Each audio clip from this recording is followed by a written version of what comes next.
السلام عليكم ورحمة الله وبركاته.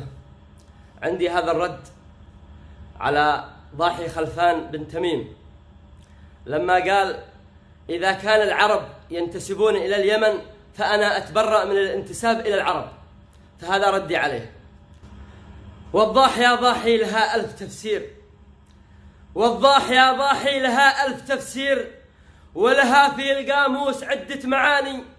في الأرض سموها بلاد الأساطير، وفي السماء تدعى سهيل اليماني، وفي كتاب الله آيات تذكير. سورة سبا والنمل تحفظ مكاني، حتى النبي يا كم ذكرنا في الخير، حتى النبي يا كم ذكرنا في الخير، من بين كل الناس باسمي دعاني. فهل تظن الروث يستنكر العير إلا إذا كانت لها شأن ثاني؟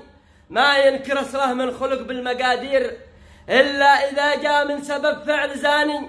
العالم الله من رمى الدلو في البير ليلة خرج من صلبه إنسان داني. العالم الله من رمى الدلو في البير ليلة خرج من صلبه إنسان داني. وسلامتكم.